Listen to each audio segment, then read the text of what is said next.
Cheers, golf addicts. Welcome to the Tour Junkies podcast for the dude. You're getting a Dell Houston Open Enterprise 2021 from Memorial Park Golf Course or whatever it's called. HP.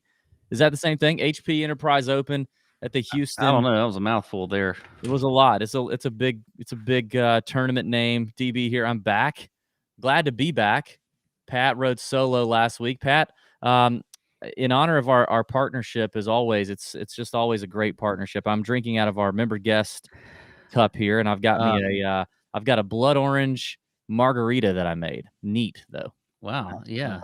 Yeah. So it's delicious. It looks delicious. Yeah. I've got a Wild Leap brew again this evening. Love it. Love it. You did a great job on the show. I don't want to get into that right now, though. Well, hold on. First of all, I got to remind the people, it's as always presented by Fantasy National. Fantasy National is the place to be, place to go. All your PGA Tour stats, everything you need right there on fantasynational.com/TJ is where you go to get the 20% off when you sign up for either a weekly, a monthly, or an annual membership. Check it out, fantasynational.com/TJ. That's where we go, where we've been going for years and where we will continue to go to get all the PGA Tour data, stats, course history, recent form, all that kind of stuff. It's all right there at fantasynational.com, so check it out. Thanks, everybody watching live in the chat. Appreciate it. Shout out Jason Littlejohn's in there. I see Kistler's in there. Thank you, Marcus Griffin, welcoming me back. I appreciate that. A good trip last week. I went to D.C. with Chalk Bomb Ben. Do a little business, maybe, potentially. Who knows? We'll see. It was a good trip, hang out with old Chalk Bomb. I hadn't heard from him in a while. He's been MIA with the Tour Junkies. We all know that. He doesn't even come around the Nut Hut anymore, but he's still with us in his heart is what I think is happening. But you did a great job, Pat. You did. I've watched the show. I listened to the show. And now one thing that as I was starting to listen to the show, I knew was coming. And I told this to Ben. And I also have to confess, you predicted a few things that I would say and do in watching the show, and you were also right. But when you started the show, I said, Pat's notoriously going to have the longest ad reads possible when he's by himself. And you sure enough did. Like, you just keep going on the ad reads. It's like yeah. Hey, we're having an ad read sale, 60-second ad read. You get 4 minutes from if Pat's doing a solo show. So other than that, man, it's a great show. You're all over Victor Hovland as the defending champ. You talked about him on the DraftKings show. I remember you hit him up on the betting show at 17-1. So props to you for that. You dogged my boy Maverick McNeely, which is a shame. But other than that, it almost worked out. That almost worked out. He was like dead last on Sunday morning, and then he, golf tournaments are 4 rounds, Pat. I know. He did it. He came back. Rounds. How was it, though, man? How was it doing the show by yourself? What do you think? Sam did a great job helping you out, too. Yeah, Sam helped me out a lot. It's weird because you can't drink as much when you're doing the show by yourself because you got to talk. So it's hard to sit there and drink and talk and do all that kind of stuff. So I had to like have deliberate drinking time. Whereas like when you're talking, I can just have a beer or do whatever. But it was harder. I am noticing a lot of names in here in the chat, like AC, our good buddy AC, Taylor's in here, Marcus Griffin. None of you people were here last week. None of you, and I don't understand it. None of you came for my show for just me. You just all your Pat people too. You're like the favorite. Everybody loves Pat, right? And nobody was there, huh? Yeah, no GNC people. Nobody from the GNC chat. And those guys are all just puppets anyway. So we're not worried about the GNC. Those guys are they're nothing but a sham. That crowd. By the way, Kisser was in there, and he won the listener league last week or 2 weeks ago. Yeah, he did. This week it was Ryan Duff, our boy Ryan Duff, regular in the Nut Hut, Carnesio 24, locked him up a spot in the finals. Great segue there, Pat. You set me up there. You didn't even know what you were doing. But yeah, a little DDT, a little dedicated drinking time, never hurt nobody. So now we can sympathize with our buddy Mark Hill when he's doing the show by himself. You got to take a sip every now and then. Listen, you're not going to do a podcast on the Tour Junkies network and not be able to have an adult beverage. So we're going to make that happen. By the way, speaking of Mark Hill, he does have a show this week. The Golf in Dubai Championship at the Fire Course in Dubai is going down. Mark's going to have a podcast for it. It'll be on our podcast feed wherever you listen, and it'll also be on the YouTube channel, probably coming out late on Tuesday night, early Wednesday morning. check that out. Mark's doing a great job breaking down the action there. His process is fantastic. Okay. Process is great. The information, the data is great. And he's a good dude. He's a great dude. I love having Mark on the Tour Junkies Network. We're also going to have a special guest with us on the betting show tonight, Pat. Mr. Garrett Simmons will be joining us. And if you're going, who is Garrett Simmons? Should I know him? No, you probably shouldn't. But Garrett is going to host our new Corn Ferry Tour podcast that is going to drop when the Corn Ferry Tour season gets back up and running in mid-January. Garrett is a former caddy on the Corn Ferry Tour, knows a bunch of the caddies and players out there. Caddy for a bunch of guys.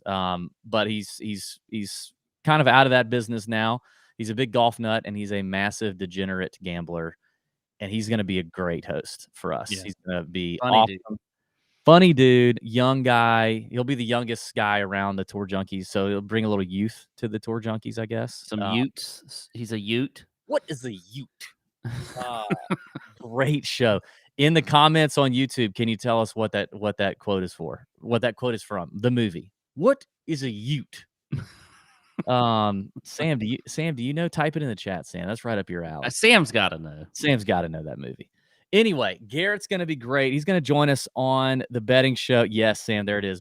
He's going to join us on the betting show, and he's going to introduce himself to us, but he's going to talk to us about some storylines that you need to kind of be prepared for leading up to the Corn Ferry Tour. I know we're kind of out there, it's a little far away, but some storylines, some players, some changes you need to know about the Corn Ferry Tour. But here's the deal, man. You can bet on the Corn Ferry Tour. You can play DraftKings on the Corn Ferry Tour. So there's an edge to be had, and Garrett's going to help us get it. I'm excited about that, Pat. Anything else to recap last week? Are you good? Did you miss me other than that? Your DDT, your dedicated drinking time. We'll make sure you get some of that. Yeah, no, I missed you. I missed you. It was a fun show. We had a good time, but I'm glad to have you back. Get into the long name Houston Open this week.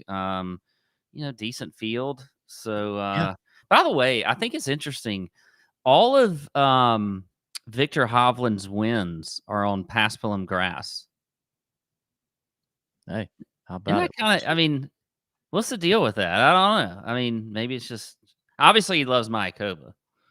Yeah, but his other one was in Puerto Rico on Paspalum as well. So, last week set up to be, when you looked at the guys who did well, and I heard you talk about it a little bit, it set up to be one of those weeks where crappy putters can do well. Why wasn't Luke List there? Was Luke List there? Why wasn't he there? Like that should be circled on his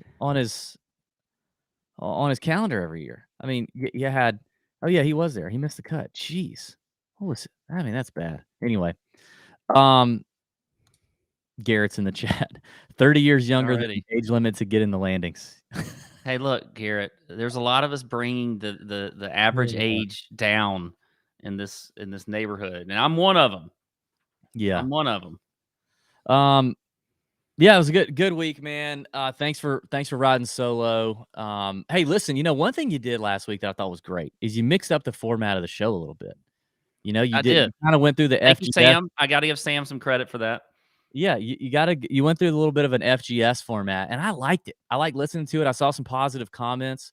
So we've got this show, and then we've got the RSM show next week, and then that's it for the rest of the year. We are going to do we've never done this before. So the big announcement right here. Before the end of this year, we are going to do an award show. And we're going to kind of look back at the year previous, but we're also going to give awards to you, the listeners, and you, those of you that participate in this wild thing, the Tour Junkies. But it's called the Golden Golbies. It's the Golden Golbies. That's the name, Sam. It's the Golden Golbies.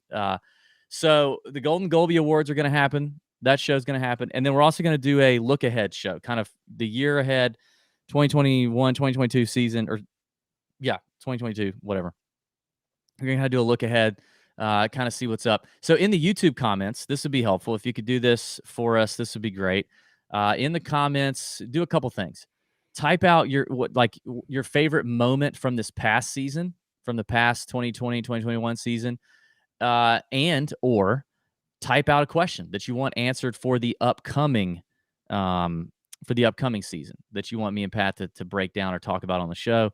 The good ones we're gonna put in the show and give you a little shout out. And so yeah, we need that. Help us build the show out. Put that in the YouTube comments, or if you're not watching on YouTube and you're listening, just send it to us in a DM or something. Instagram or Twitter DMs are open at Tour_Junkies. Slide in them bitches.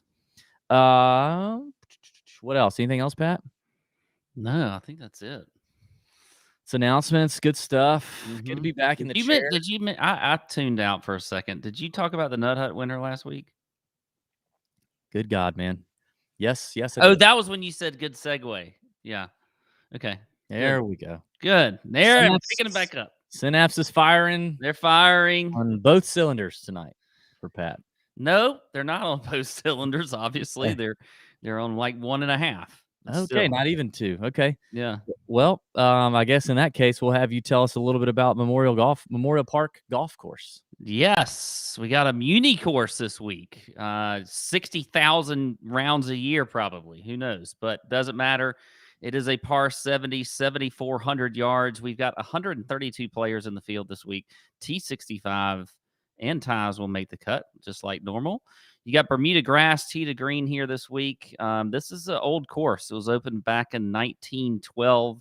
It's a parkland property that's it went through some pretty extensive remodeling back in 2019, which was the year right before they played here for the first time, which was 2020. So if you're looking at history, we only got one guy, and that was Carlos Ortiz in 2020, who won it at 13 under. But if you look at this course, it's kind of an unusual layout. You got 5 par 3s, you've got 3 par 5s, and you got some pretty long par 4s out here. I mean, this is a difficult course when you look at, this layout. As a matter of fact, it played as the 5th toughest non-major course in 2020. And the thing about this course is it's really about the greens and around the greens. I mean, it's pretty straightforward. The fairways aren't that difficult to hit, although if you read some of the player quotes from last year, they did mention hitting it pretty straight. But still, I think you got to be long off the tee. But these greens, I mean, there's a lot of runoffs. They run pretty quick. There's a ton of slope.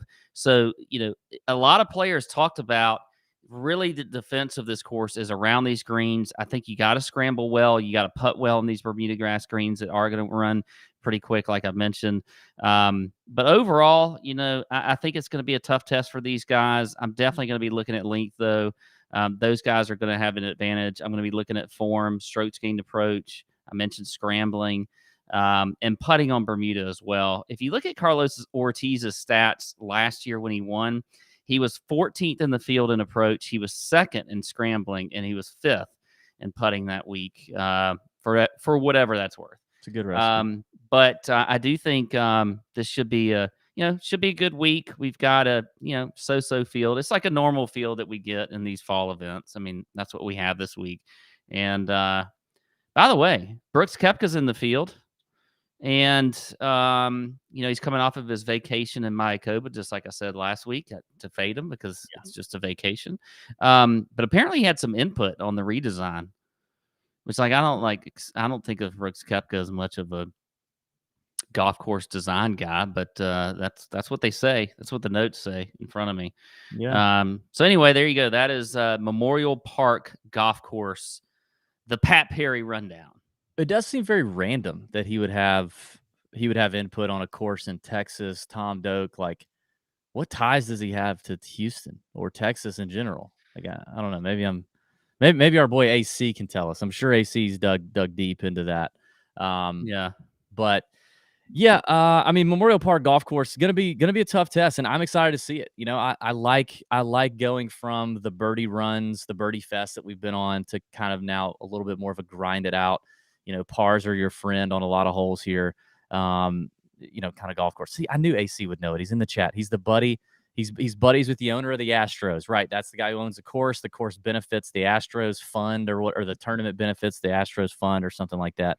Who are freaking losers, because the Braves losers just might be those mother. You know what I mean? So, yeah, but kind of weird that he's still. It's just weird. Like, what? I wonder what his input really was. Can you make it hard? Like, hey, will you put a? make it like really hard. Will you move this bunker back because it's really where I'm going to hit the tee ball, and I don't need that bunker in my way. Yeah, but put it in everybody else's way because those Yeah. guys are itches. You know what I mean? Okay, cool. Can I go now? Thanks. All right. Yeah. Do I get credit for this? Yeah. God. I guarantee you that's what it was. So yeah, I'm excited about a tougher golf course. Carlos Ortiz won it at 13 under. Cut line was at like +3, I think. A lot of guys didn't freaking. I mean, it's a tough spot. 120 something players with a cut. I'm looking at. All right, this is what I'm looking at. I didn't do any of this last week, so I was feeling frisky today. I did a lot of research today. Definitely stroke gained approach as always. I look at driving distance, and I looked at driving distance combined with good drives gained on Fantasy National. Like you said, I agree. The fairways aren't super hard to hit. So, I mean, you can spray it a little bit, but you can't spray it too much, right?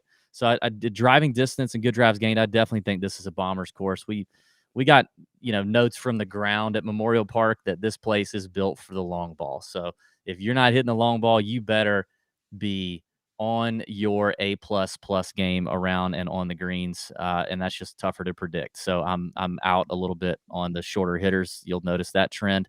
Obviously, looking at recent form, but I dove kind of deep into the rolling report feature on Fantasy National, which I bring up from time to time. I look at it almost every week, at least in one stat category or two. But this week, I really went deep into the around the green and putting rolling reports on Bermuda surfaces. A lot of players mentioned last week how tough it was chipping off of these. There's a lot of runoffs. There's false fronts. There's a lot of undulation on these greens. These guys are going to miss greens, and being able to get up and down and chip in grainy Bermuda is definitely something that if you're not used to it, it is hard to do. So I looked at guys who, based on the rolling report, I could kind of see form from a long way out to very short term. Look at the trends. So that all kind of went into my the guys I'm picking tonight, but definitely leaning distance. I think that's distance, short game, grinder kind of play is really what I'm looking at. So that's it. We do want to make sure you guys, because listen, if there's one thing that's popping off right now, other than the Tour Junkies podcast on a Monday night, I mean, you could be sitting here watching the Manning cast on Monday night. Are they doing that tonight? I don't know. Are they doing that tonight? I don't know. Manning? I'm not watching it. So I don't know. I figured you were. I could have been, but yeah. So I mean, you could be doing that. You could be watching that, but you're watching us. We're popping off about the same as the Manning Bros. But I tell you what is, Pat, and that's Bitcoin. Bitcoin is going to the moon right now. And if you're interested in investing in cryptocurrencies, but you're not sure where to get started, our friends at the Kraken can hook you up. We've been talking about these guys. The Kraken's legit. You can buy and sell over 50 of the most popular cryptos like Bitcoin, Dogecoin, Ethereum on the go 24/7. It's really easy to get started. You can just download the app, create your own account. You're investing in minutes. And, even though crypto's or Bitcoin's at like $67,000 right now, if you just want to buy $10 worth, you can do that on Kraken just to kind of dip your toe in the water, see what's up. And you can find out for yourself why Kraken has been one of the highest rated places to buy crypto for the last 10 years, bro. 10 years. They're not brand new. They're not just popping up because crypto's cool now. No, they've been doing this a while. So visit kraken.com/tour junkies. That's KRAKEN.com/tour junkies to learn more, or search for Kraken in the App Store. Listen, I mean, I tell you what, I'm spending a lot of time in the old crypto, the old crypto channel in the old Nut Hut. I'll be honest with you. Maybe a little too much time. I should be more in the main chat, but sometimes, this time of year for the golf season, crypto's popping off. It's hard for DB not to get over there, and I've been making some Quan, a little bit of cheddar over there. Still waiting on my Shiba hit, and I need mana to kind of pick it back up again. But Ethereum is going to take me deep. Shiba, Brian's in. Oh no, sorry, Brent. Brent's in here. Shiba, he knows. So there you go. Check out Kraken. We appreciate it. And none of this is investment advice or whatever disclaimer. AC, put our disclaimer in the chat. Yeah, I think you need to put some disclaimer out there. All right. We just kind of cowboy it around here, okay? We're just root tooting, shooting, cowboying. All right, let's get into this. DFS picks. Now, I said that, Pat did it a different way last week, and that was cool. And we are going to mix it up a little bit. I forgot to do that. I forgot to say that. We're going to mix it up a little bit next year. So, it might not always be the same format. So, if you got any suggestions, you can send that in too. That'd be cool. But let's start at the top end here on DraftKings, 9,000 and above. A few GPP plays we like, a fade. I wrote down a cash lock. I wrote down some chalk that I think is gonna hit in here. But yeah, let's get to it. Pat, I'll start. How about that? You want me to start? Sure. Great. I'm gonna start with my favorite play in here, and it's Aaron Wise, $9,200, and he is gonna be chalky. Okay, so he's in all three categories for me. He's gonna be chalk. Yes, he is a GPP play for me nonetheless. I love the value. I love the savings that I get with Wise. I love it all with Aaron Wise. He's checking all the boxes. He's in great form. T11 here last year. I was actually very pleasantly surprised to see that the putting stats on Bermuda, if you look at the rolling report, pretty okay, which is good for Aaron Wise. The scrambling numbers on Bermuda are incredible. The around the green play are probably like top 3 in the field if you look at the rolling report for Aaron Wise. Love him at 9,200. He's my cash lock as well. If you're going to play a cash lineup, I would go with Aaron Wise. I'd start with Aaron Wise maybe. Love him to death, but I do think he is going to be chalk that I'm just going to have to eat, and that's okay. I'll jump around a little bit. The next guy, there's another guy that I think is going to be chalk in here that I'm going to play regardless, and that's Matthew, as Pat likes to say, Matthew Wolff. I'm all in on Matthew Wolff. Yeah. I mean, I can't believe he played as well as he did in other events this early PGA Tour season that were not set up for the long ball and the long hitter. And for him to be playing that well, coming into a place like this that is just absolutely tailor-made for him, the putting on Bermuda is tremendous. The scrambling is way better than I thought it was than it would be, especially in recent rounds. He's just clicking on all cylinders right now. I don't know how you avoid Matt Wolff. I think he gives you too much. So I'm in on Matt Wolff at 10-4. I really thought that when he took that little break earlier this year, that it was going to be a big. I thought it could go really wrong for him, like Smiley Kaufman wrong. Yeah, and he really he turned that around pretty good. So. I think I kind of did too, actually. Now that I think about it, like I think why is that? Like, why did we go towards what part in our brain, or what about Matthew Wolff made us? I think it's probably unfounded, maybe based on his. It's obviously unfounded, but based on his swing and the timing and everything, that it seems to like go along with like what he's got there, because it doesn't necessarily look like he's got this natural ability. That I'm not saying he doesn't have natural ability. I guess it's just like his swing is so interesting and so timed properly. Like if it's going to get off and he can't get it back, like who knows when he comes back. But it didn't. I mean, me and Ben say the same thing about your golf swing all the time. And you're like, you guys lack natural talent and ability. That's why you can't appreciate it. And you're saying that about Matt Wolff's swing. No, my swing is way more natural than Matthew Wolff's swing. Dude, no, it's not. You're exactly opposite. He takes it outside, drops it in. You take it inside and throw it out. No, but that's a whole nother conversation. The fact of the matter is a golf swing is a golf swing. It doesn't have to look a certain way. If you have a feel for your swing, it doesn't matter. So, dude, true. How disappointed are you in Taylor Pendrith's golf swing? Because I feel like we've been talking about Taylor Pendrith for a few weeks now, but I don't feel like he really got in any TV time until a couple weeks ago when he had a chance to win.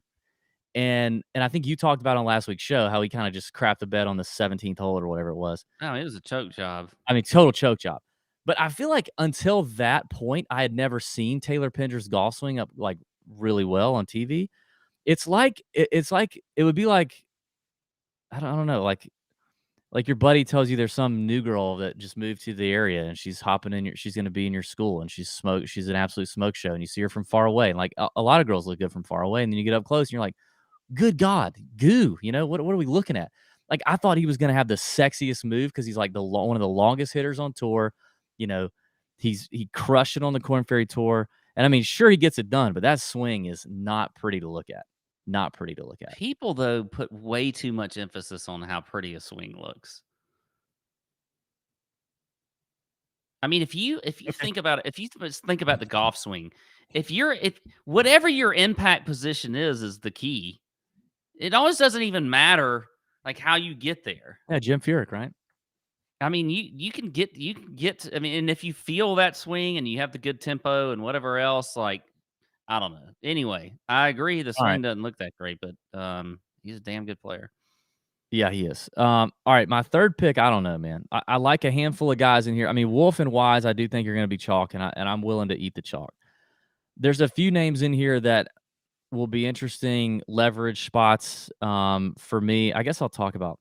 I mean, I'll say right off the bat now, like my fade is Brooks, and that's probably I think I don't know how that's going to play out this week. I don't know how the touts are going to approach Brooks because you're gonna have the recent form is not good on Brooks, right?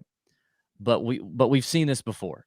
You know, when Brooks can be in terrible form, but when he gets to a place that he cares or he seemingly cares, all of a sudden he can turn it on. Or, you know, you'll have the tougher course narrative with Brooks this week. Oh, he's playing a tougher golf course. He thrives on tougher courses.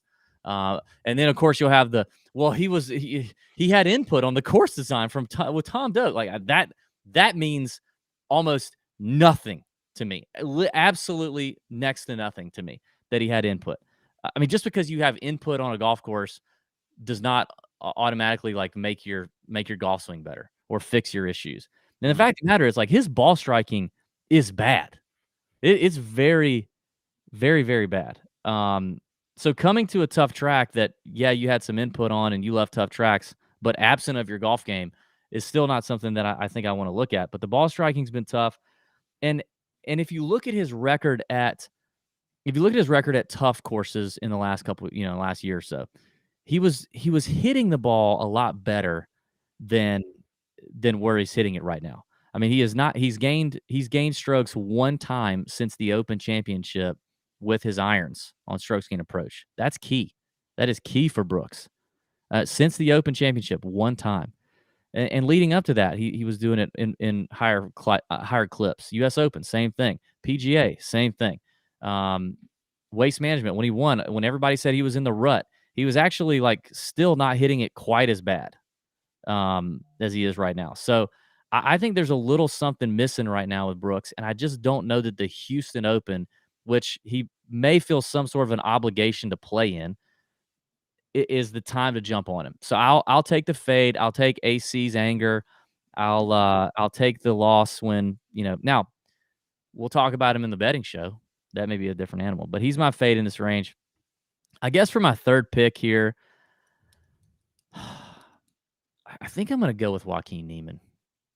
We haven't talked about the weather right now is looking a little interesting. Like there could be some serious wind hitting here in which we know Texas is famous for, right? Niemann is a wind, like he flights that ball down so nice. I just love that. He's rounding into a little better form lately.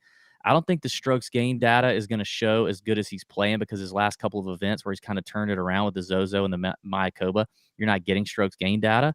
But I think he's kind of coming into it a little bit. And I think this could be a really nice event for Joaquin Niemann and may give you a little bit of ownership leverage. So there you go. All right. Well, we got a lot of difference here.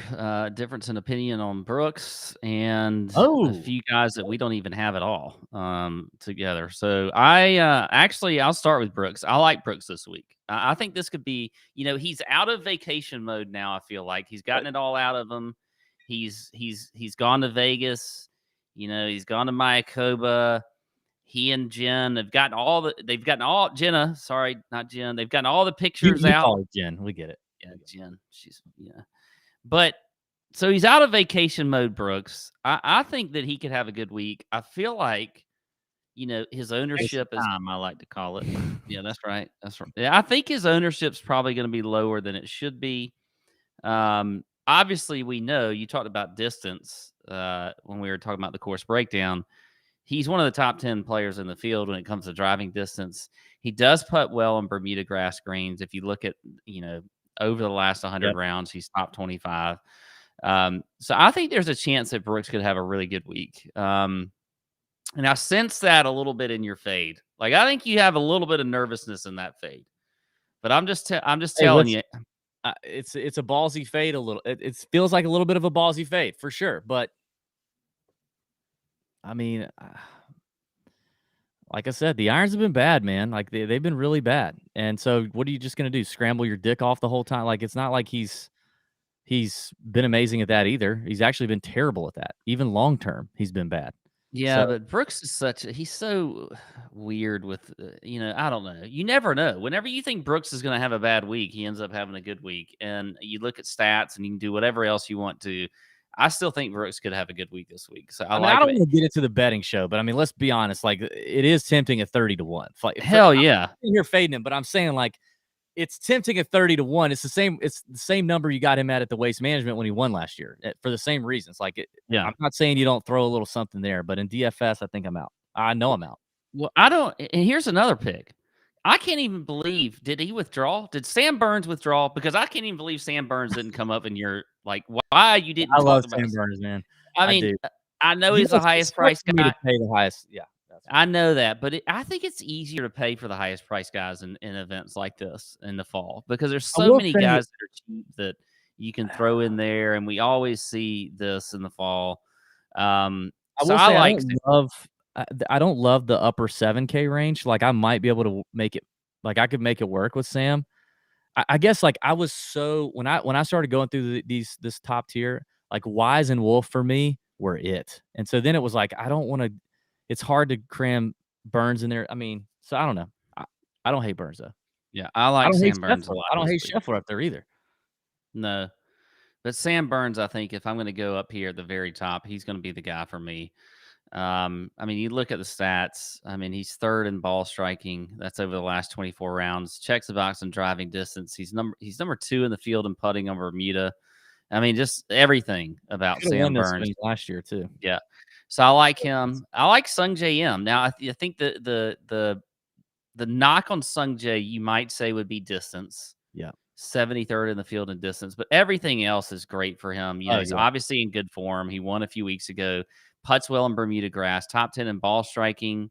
Strokes gained around the greens, off the tee. Accurate off the tee. Strokes gained approach. Everything about Sung J I think fits well for this course. So I like him a lot this week as well. And then my guy kind of in the lower range, if you're not going to go Aaron Wise, I think is Taylor Gooch. Another guy that's been in really good recent form. He's 5th in the field in approach, top 10 around the greens, plenty long off the tees, top 40 in the field there, putts well in Bermuda, and his ball is checks the box and ball striking. So I think Taylor Gooch makes a lot of sense as well at 9,300. My fade is Tony Finau at 10-6. I don't like Finau this week. I don't like the fact that he's really not traditionally a very good scrambler. He's not great putting on these greens. He's 65th in the field. He's 88th in driving accuracy. Traditionally, Tony Finau is a tremendous scrambler, by the way. Well, he's not scrambling well recently. If you look at the last 24 rounds, he is 80th in the field over the last 24 rounds. So that's not very good. No. And then if you look at strokes gained around the greens overall, this is an interesting. But I still think Tony Finau. And he hasn't really been playing all that well either. I mean, Finau has not been great. Yeah, 45th in the last 2 tournaments. To me, this is a tough range to fade anyway. Like, there's a lot of good names in here. I like a lot of them. I mean, I felt like it was going to be either Brooks, and then I was actually searching for a couple extra reasons to fade Tony just based on the price, and you could kind of get away with it up there. But really the fact that he's a long hitter, he gives me the 2 things that the 2 or 3, really 3 things that I think are most important here, which is length, ability to scramble, and plays well on tough golf courses. And that's something Tony Finau does all 3 of those well for his entire career. What's interesting, and I see your stat here on so this is kind of a theory thing on how you like to look at stats, right? And usually you and I are not the like diehard detail stats guys, but you can kind of get in the weeds here a little bit. Now, I went down the rolling report and I narrowed it down to Bermuda. around the green, because I know that chipping on and to and around Bermuda is different, right? Well, if you look at the last 24 rounds on Bermuda, Tony Finau ranks 13th in the field in strokes gained around the green. But if you just throw out Bermuda and look at every green surface for the last 24 rounds, he's 80th, like you said. So it's kind of interesting. It does show how you can get some different results based on how much you drill down the data. So you kind of got to find what works for you. This week, I'm getting pretty specific and pretty, detailed. I don't do that every week. So just something to think about. But historically, Tony Finau has been a very underrated scrambler around the greens. I guess, but I still think Yes.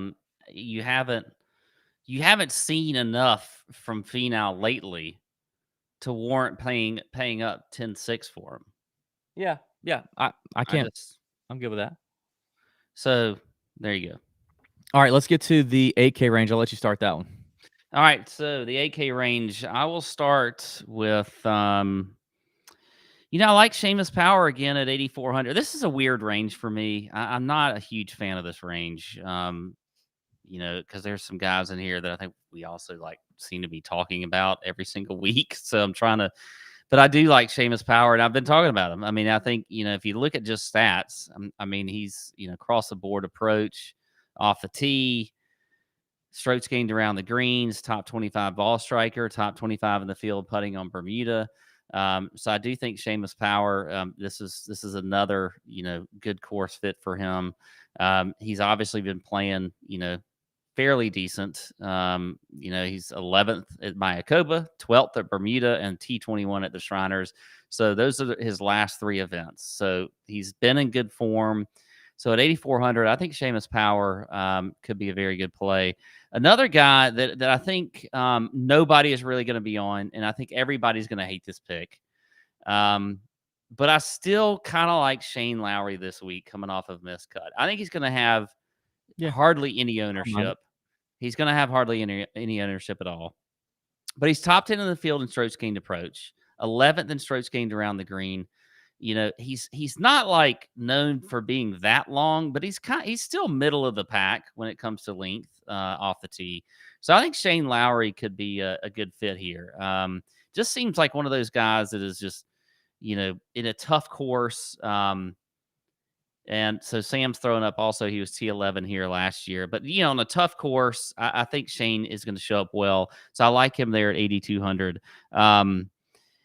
I think my fade is going to be Russell Henley at 8,900. I liked him a lot last week. He failed me, kind of finished near the bottom of the field, and he's going to show up a lot in your stats. He's number 1 in the field in approach, number 2 in ball striking, but strokes gained around the green isn't that great. I just think 8,900 is way too much to pay for Russell Henley, so I will fade Russell Henley at 8,900. My other fade, I do have another fade. No, bonus fade. I'm just tired and done with Cameron Tringale. I'm out for now on Tringale. He gave me a year, almost a full year of I really like Tringale. But I think I'm done. I think I'm out on Tringale for right now. I think I'm done. Well, my first play in this range has given you 6 top 25s in his last 10 starts, including a runner-up already this season and an 11th last week. I'm not going to belabor the point. He also finished 20th at this event last year, and he's playing better than he was going into this event last year. Maverick McNeely, I'm going to stay on the Maverick McNeely train. I'm not getting off, okay? I am riding till I finish with Maverick McNeely, okay? It's happening. I'm not going to apologize for it. I'm not going to take any Pat bashing, which he's not paying any attention right now. He's texting. This is what he does. But I'm not going to. I'm listening to you. I'm listening to you. I'm not going to kowtow to Pat going, same Maverick McNeely every week. You keep playing Maverick McNeely. Meanwhile, 6 top 25s in his last 10 starts. He's never super highly priced. He's never super highly owned. He just continues to rack up DraftKings points. It's a no-brainer option for me, Maverick McNeely. Now, the one where I think I'm going to get a little bit of leverage here, I think, because he's, I don't know. We'll see. And it's a guy that I rarely play, but I do look at him regularly on tough golf courses, and that's Lanto Griffin at 8,100. Lanto kind of sneaky playing good right now. Let's see. His last couple starts, he's gone 7th at the Zozo and 6th at the Shriners. Played here last year, made the cut, didn't do anything great. Won the Houston Open at a different golf course before that. But Lanto hits the ball a long way. And he does play well on tough tracks, okay? And, like, if you look at the rolling report, let's see. Putting on Bermuda, fantastic. Like, one of the top in the field. So, I think Lanto at 8,100 is going to give you a little bit of leverage in GPPs. I don't think too many people are going to hop on Lanto. So, I'll go with him. And then my fade is Max Homa. It's just too unpredictable for me. Fade Max? I know I hate it, but I can't get him right now. Like, he really surprised the hell out of me when he won earlier this year, which I've been surprised by a lot of the.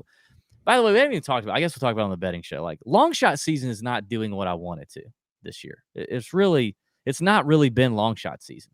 You know, we want it to be, but it's just not been. I want more long shots. And Max surprised me when he won. I love Max. And Garrett's mad at me. I don't care. The ball striking has been terribly unpredictable so far. He's not good around the greens, and he's very average on Bermuda. Like, I feel like I want to wait and take him West Coast swing, more POA when he's playing better. It's just, I don't know what version of Max Homa are we going to get this week? You know, he checks no boxes. Give me a box that he checks in terms of some of the key stats we're talking about recently. There's none. He plays good in the wind. I guess I give you that. I mean, he followed the Fortinet up by sucking teat at the CJ Cup, which is going to happen, I guess. Leading up to the Fortinet, he did nothing. He did absolutely nothing leading up to the Fortinet. This is kind of what he's just very unpredictable. So I think I'm out on Homa. That's really all it comes down to. But I love Max. I love you, Max. What? Oh, Garrett's. I like that comment. Find me something to eat out of if I'm wrong. Because going back to you eating out the pumpkin. Garrett, we'll arrange that, buddy. We'll have some cross pod bets with Garrett. That could be something fun we could do. Yeah. But Scott, it looks like Scott Anderson says I just talked him off of Max. Yeah. Michael R is going to fade every pick that I fade every pick of mine, and then he's going to play my face. And then look at Pat. See how that worked out for you, Michael. See how that worked out for you last week, buddy. Chat. Look at him. He's in there commenting. Instead of listening to me, his co-host, that's what he was doing. He wasn't texting. He was commenting to Michael R, who's probably got the chat here. He's probably doing it because he knows that you're so triggered. And you're commenting. You comment on the chat all the time. You comment your comment. You just commented a minute ago on the chat. What are you talking about? You comment on other people's comments on comments. No, I do not. You just said Garrett's going to be mad at me because I'm fading Max. You literally type out your comment. That's what I'm talking about. You type it out. I'm typing. I can do two things at once. You can't. You get so laser focused. Yeah. Okay. All right, let's fast track through the 7K range here, Pat. All right, let's go. Let's give right now. Let's give CA and CR. I think I don't know. I love CA and Michael R. Let's do it. Michael R. We'll give him a bunch of. They can fade all of these picks. I got another big balls fade for you. Okay, and I hate to do this. And he's gonna be chalky, and so it's either gonna make me or break me here. But I talked about it earlier in the year when I was really liking this player. He was Mito horny, but right now Mito tired. Okay, you went from Mito horny to Mito tired. When you ask your wife for a little action tonight, she's gonna give you one of two answers: Mito horny or Mito tired. Okay, and I think for Mito Pereira, it's gonna be Mito tired. He's been playing a shit ton of golf. He played terrible last week. He missed the cut last week, right? Yeah, I just think it's bad. He shot a 70-78 to start his 2 rounds. I think he's done for the year. He needs to hang it up. He needs to rest up. He needs to go to bed, wake back up in January, and crush it. The other thing about Mito that we've not yet seen is we've not seen Mito Pereira on a tough golf course, which I'm not saying he can't be good at. He's a tremendous ball striker. But we have not seen. You can go look at the events he's played on the PGA Tour, and there's not one on the Korn Ferry Tour. So Garrett can probably back me up on this. I mean, every event on the Korn Ferry Tour is a freaking birdie fest. But in his PGA Tour experience, find me a tournament where he played where the winning score was 13 under, 14 under. I don't think there is one. I could be wrong. I've been wrong once before. but I don't think there is one. We've not seen him have to get up and down, grind out pars, make 8-footers for par. Like, we've not seen him have to do that. We've seen him in birdie fest. He's tired. He's done. I'm out on Mito this week. No more. No mas, Mito until January. Same thing with Max. Mito and Max, you're out. You're out on me till January. Where are we at? 7K? Yeah. Just went all in on Mito, and then you can't even. Okay, I know I say this all the time too, beating a dead horse like Mav, but I'm telling you, this is a great spot for a 7K Henrik Norlander. Great spot. Tremendous ball striker, great iron play. He's not very long. I don't like that. I don't love that about Henrik. Not super long, okay? But the ball striking makes up for it. His best putting surface is Bermuda, and he's a terrible putter normally. But look at his last few events. He's gaining strokes on the greens. Now he's actually gained more strokes on putting in his last few events than he has lost them. He's great in the wind, and this place it's going to get kind of gnarly. I think Norlander at 7,000 actually gives you winning upside at this golf tournament. So I love Henrik here. I'm going to go with Johnny Vegas. I'm going to get back on the Johnny Vegas train. Give me that distance, Texas narrative, all that. And Taylor Moore, Korn Ferry Tour stud Taylor Moore. I like it. I was looking at some of his performances on the Korn Ferry Tour. This guy hits it plenty long, good ball striker, good top 25 scrambler on the Korn Ferry Tour last year, decent on the greens. I'm liking Taylor Moore. So I'm giving you some leverage here because I went kind of chalky with Wolf and Wise, and I think you're going to get some leverage in the 7K range. Oh, thank you, Charlie. Thank you. Cheers, Charlie. Yeah, good job, Charlie. Okay. A lot to unpack here in this 7K range. Said Mito headachy. That's the excuse Kisser gets from the wife. Mito headachy. See, I like Mito this week. I think, why not go in on Mito when nobody else is going to, he's going to be the lowest. That is the dumbest thing. No. Don't say that. Don't say that. Everybody's going to love Mito. Why do you think everybody's going to love Mito? They've loved him every golf tournament that we've played this whole season. I don't think, but they are not going to this. Pat, what is one of the things that you are worst at in DFS? What is one of the things you are worst at? It is ownership projection. Thank you. And you are terribly off on this. If you think, how much is Mito? 77. You think a $7,700 ball striking Mito Pereira is going to be low owned? You're kidding yourself. Coming off of a miscut, if people are paying attention, they're probably not going to play him. Dude, you are in. What do you think his ownership is going to be? 10%. Oh my God. I will bet. I will shave my entire body. I will look like a lynx hairless cat if he is less than 10% owned.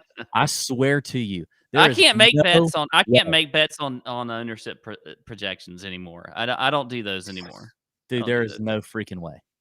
No way. But I love that 6 years into this, you still suck ass. I'm just telling you, I think there's going to be a lot of people off of Mito this week. He's burned a lot of people. They don't care that he missed one cut. They're going to love the ball. They care. They care because they know they've played him. Here's the thing about ownership, DB, let me explain this to you. If everybody plays Mito, right? If everybody plays him and you say he's high ownership, right? What does that mean when he burns you several times in a row? Which if you think that means you come off of him. So, and this is literally going to be like 3 or 4 weeks in a row where he's really burned a lot of people. So that means less ownership, less ownership, less ownership, less ownership. It's not 3 or 4 That's weeks. It's like buying a stock at near the bottom. And I don't care how much he's played. These guys play. You think Mito, the guy, he plays tournaments every week. I'm not buying any narrative that he's tired. And if you look at it, he still checks the boxes better than anybody else here other than putting on Bermuda. 100%. Yeah. And ball striking, 100%. I give you that. Yes. So I think he is I think he is 10% somewhere. I could be wrong. I think a lot of people are going to jump off of him. And that's the way I do a lot of things. I would love to get on him whenever nobody else is on him. That's what I'm going to do. We'll see how it goes. I mean, he was the pretty girl in the room, in the bar, the one that everybody was trying to get like 2-3 weeks ago. And now, she's like, I don't know. She's in the back alley somewhere smoking a cigarette. No, Sam. No. Put it away, Sam. Mito tired. Mito tired. So Mito horny this week, and I'm gonna take some Mito Pereira. So there you go. Anyway, all right. Next play. I'm gonna go to another guy making the 7K range snappy. I'm gonna go to another guy that I like here. I'll be quick. I like Taylor Pendrith, even though he's coming off the choke job at Bermuda. Look, dude is super long off the tee. You know, he's good around the greens, by the way, top 30, putts well in Bermuda. So I like Pendrith this week at 7,200. Another guy, this was sneaky, I think. Harry Higgs. You know, Harry has been in very good form recently, if you look at Harry Higgs. I think he's been in good form, then Mito's been like setting the world ablaze. World number one. If Harry's been in good form. For Harry, I mean, T39 at the Zozo, I know it was no cut. Top 10 at the CJ Cup. T27 he's come around. I think Harry's been, you know, he's been pretty good recently. So at 7,100, I think he's a good play. There you go. My fade is Emiliano Grillo. Okay. Okay. All right, let's 6K real quick. Good God. Let's see. I like Aaron Rai, especially if wind plays a factor. I think Aaron Rai is interesting. He's got a good record at the old Tom Doak course for the Scottish Open. Why don't you just say Luke List and get that out of the way now, and then we can go on about our business. Okay, Luke List. I like Luke List too. I'll be with Luke List. Hudson Swafford. I like Swafficer. I think Grayson Sigg is interesting down here. There's a lot of 6K names in here. I think Dylan Fratelli's interesting. So those guys are all kind of getting me right now. They're getting my gooch. I am surprised you mentioned two guys. Well, I'm not surprised you mentioned Swafford. A little surprised you mentioned Fratelli because I do like him as well. Bombs it, scrambling. He's like poor man's Tony Finau right now. Bombs it, scrambles, possibly may have been banging Katie Kearney at one point. But that's neither here nor there. No. What about Adam Long? What do you think about Adam Long? You know, he finished T11 here last year. I think Adam Short. I don't want it, but yes, he does have a good record here. He's playing well right now. But I want the distance. I want the pop in the bat. Okay, well, what do you think about Nick Watney way down low? I never down low. Never figure out Nick Watney. All right, there's a couple guys. There's some names. There's a bunch of names down here in 6K range. We'll get into all that in the Nut Hut, I'm sure. All right, Pat, do we do our 1 minute lineup build here? Yes. This should be interesting. This may be the first time we don't. This may be the first time we don't get it done. Let's see here. All right, 1 minute. Let me get the timer up. We're gonna. If you've not seen this before, you probably have. 1 minute. We're gonna build a DraftKings GPP tournament lineup and try to agree on the players. So we're going to try to build a joint lineup. Pat's going to have the clock set at 1 minute. I am going to put the picks in. I feel like this could be difficult. All right. We got to throw out some names. Have some names ready to go. Okay. All right. We got a little give and take here, Pat. A little give and take. All right. Just tell me when you're ready. No, you tell me when you're starting the clock. Okay. 1, 2, 3, go. Okay. Matt Wolff. We got to figure out up top. What are we doing? Are we going Matt Wolff? Like, are we going like Wolff 9K or are we going like Burns 9K? I like Burns. All right, I'll do it. All right, How about Wise? Okay. I'll go Wise. Okay. All right. What about Norlander? I don't like Norlander. God, that kills Nope. us. Not going to do Norlander. Taylor Moore. Can I introduce Taylor Moore? Taylor Pendrith. I could go Taylor Moore. Okay. I could do that. Okay, I like that. We got 24 seconds left. You better hurry. Throw some names out. How about go Pendrith? Pendrith Moore. Pendrith. Okay. What do we got left? 7,700. We need to leave a little cash on the table. Let's go Vegas. Vegas. 8 seconds. Oh my God. Mito. No. Mito! Fuck no. Mito. 3, 2, 1. You got to pick. Harry Higgs. All right. Okay. That went south. Sounds like so bad. That went south. Sam Burns, Aaron Wise, and then Sam Burns, Aaron Wise, Johnny Vegas, Taylor Pendrith, Taylor Moore, Harry Higgs. Left some money on the table, though. I'm glad, that's good. $800 left on the table. I think that's smart. Big GPP lineup. Leave some cash on the table. No, we could have gotten Mito. We could have gotten Mito in there. Nope. Could have got Mito in there. Nope. Not going to do it. All right. Join us for the betting show. We're going to have a good show there. We're going to do, we're going to have Garrett on the show. He's funny and young and single and gets to do a bunch of stuff that none of us old guys get to do anymore. So anyway, we'll talk to Garrett. That doesn't have anything to do with why we're going to have him on the show, but it'll be good. It'll be good. Don't forget Mark's show this week as well. And yeah, leave a comment. Thumbs up, like, subscribe on YouTube, comment. We need your memories, your favorite memories from the past PGA Tour season, and your questions, topics for discussion for our preview for the 2022 year. Put that in the comments as well, or send us a DM on Instagram or Twitter if you're listening on audio. We appreciate it. You guys are the best. See you here in just a minute for the betting show. See you.